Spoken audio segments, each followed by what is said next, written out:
Advanced Mipmapping settings, border, filtering, and coverage. Hello and welcome to episode number 27 of the Unity Performance Task Force podcast. I'm your host, Ruben from TheGameDev.Guru, and as usual, I'll kick things off with a question for you.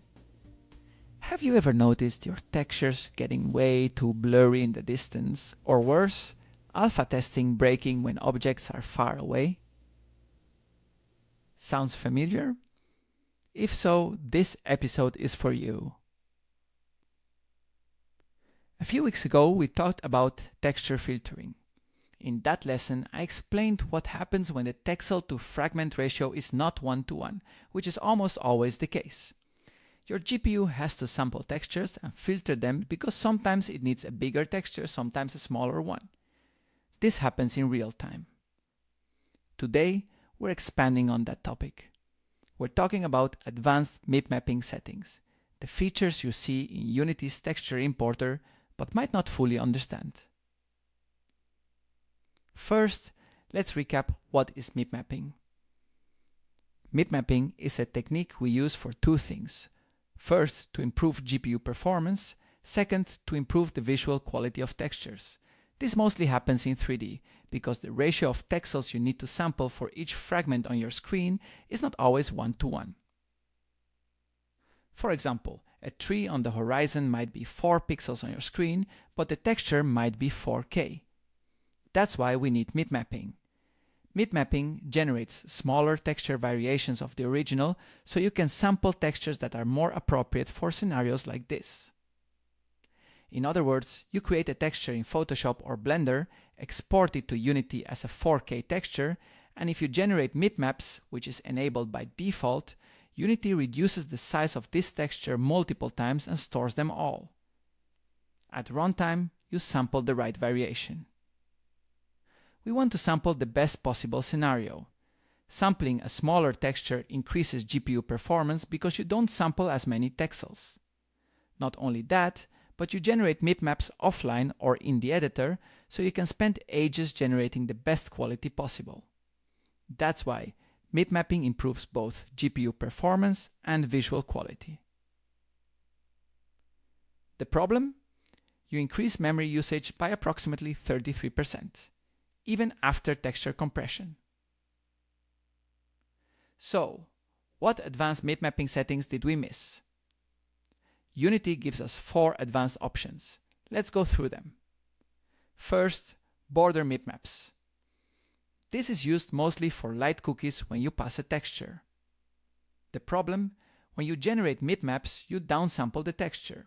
You create smaller variations. If your sprite has a border with a color, the problem is that when you generate lower mipmap levels, the border color might disappear or get averaged.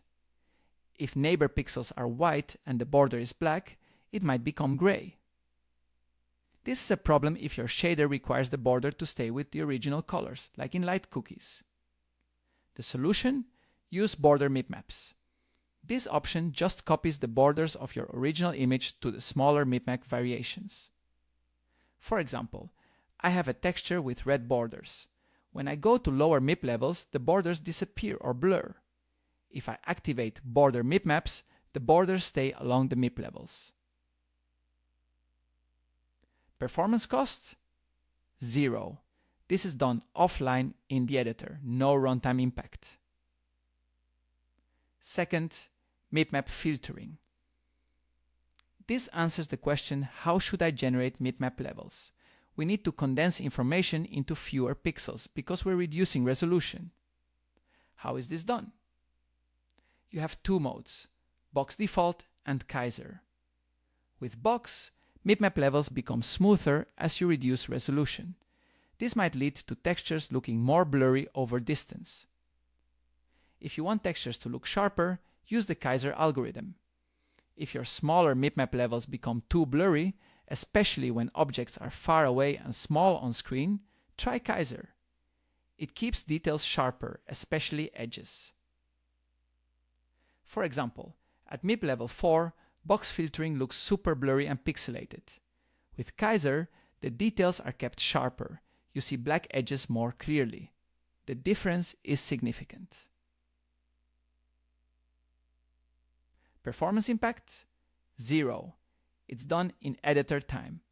If you like Kaiser more, go all in.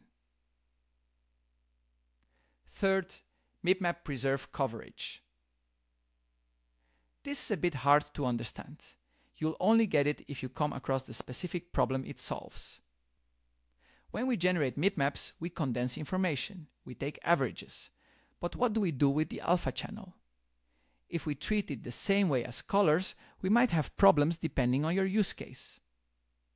For example, if you're using alpha testing, where you reject every pixel above or below a threshold, taking averages changes thresholds dramatically. The lower you go in mipmap levels, the more alpha testing behavior changes. The usual problem? Tree leaves or grass with alpha testing. When you go far away, alpha testing changes depending on the mipmap level. The usual behavior? The farther you go, the more transparent or the more pixels you reject. If you have this problem, use Mipmap Preserve Coverage. This option adjusts the alpha channel in mipmaps to preserve the coverage at a specific threshold, like 0.2 or 0.5. This makes a huge difference in visuals if you're using alpha testing. For example, without preserve coverage, the alpha channel takes averages and objects become more transparent at distance. With preserve coverage set to 0.2, the alpha is adjusted to maintain consistent coverage. Performance impact? It depends. Preserve coverage changes how many pixels you reject or pass through alpha testing. On mobile, alpha testing doesn't give much performance boost. You pay almost the same price whether you reject or pass a pixel. On consoles and PCs, rejecting pixels gives a performance boost, so adjusting the threshold might change GPU performance slightly, but it won't be drastic. Fourth, Fade Out Mipmaps. This is for special textures. When you generate mipmaps, you take averages and sample pixels to get fewer of them. But what if you have a detailed texture, like skin pores, and you don't want it to have a strong effect when far away? You can swap materials when far away, or you can use Fade Out Mipmaps. This asks Unity to give less importance to lower mipmap levels by adding a gray tint. For example, I have a palette of colors. When I go lower in mipmap levels, we filter and average colors. If I activate Fade Out Mipmaps, the texture becomes more gray tinted at lower mip levels. I can control when this starts with a slider. This is usually used for detailed textures. The performance impact? 0. Done in editor time. Now, one more thing. You can generate mipmaps at runtime, for example, if you download a texture over the internet. In this case, mipmap generation is expensive. No matter which settings you choose, it's going to be costly. If you have to generate mipmaps at runtime through the Seize API, I recommend doing it in a non-critical situation, like loading screens. Don't do it during gameplay. So, to sum up, border mipmaps preserve border colors across mip levels, useful for light cookies. 0 performance impact. Mipmap filtering, box versus Kaiser, controls how mipmaps are generated. Kaiser keeps details sharper. 0 performance impact. Preserve coverage adjusts alpha channel in mipmaps to maintain consistent coverage for alpha testing. Slight performance impact depending on platform. Fade Out Mipmaps adds gray tint to lower mip levels, useful for detailed textures. 0 performance impact. All these settings are done offline, so feel free to experiment. The only runtime cost is if you generate mipmaps at runtime. In that case, avoid it during gameplay. If you found this podcast episode useful, you can access in-depth lessons in the Unity Performance Task Force program at www.performancetaskforce.com, and if Unity consulting is what you are after, book a free discovery call at http://consulting.thegamedev.guru.